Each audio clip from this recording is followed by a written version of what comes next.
официальной презентации молодежного форума «Таврида Арт» был представлен проект освоения территории, в том числе памятника природы полуостров Меганом.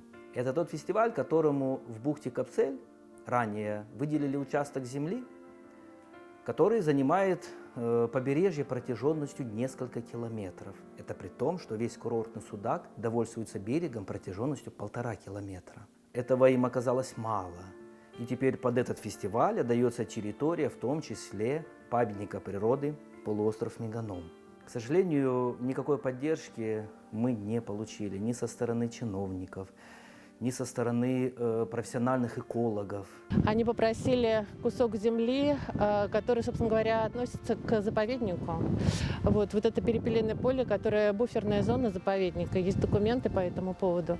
Но самое забавное, самое смешное, что то, что они называют проектом своего лагеря, они просто взяли этот проект и передвинули на другой участок земли, вот на это перепелиное поле. То есть тот же самый проект, по которому они якобы строят, собственно, лагерь на той территории, на которой они сейчас располагаются. Начались уже размышления о том, что, может быть, это просто прикрытие.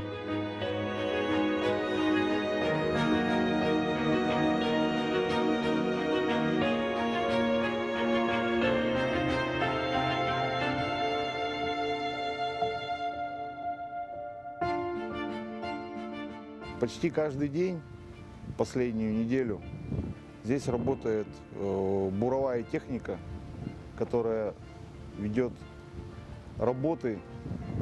Куда, зачем, для чего, администрация молчит.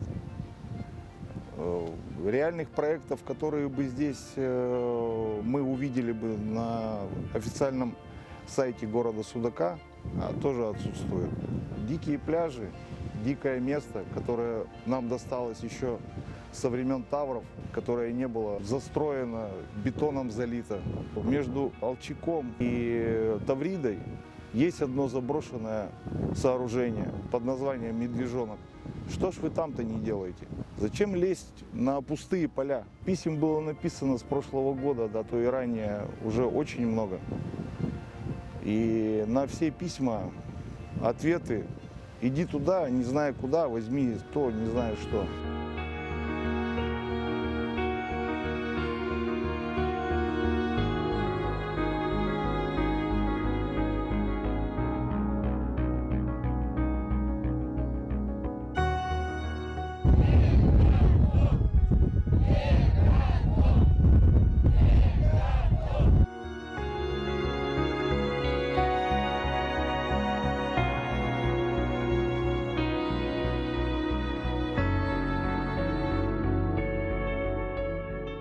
За этим стоит, как выяснилось, целая государственная машина.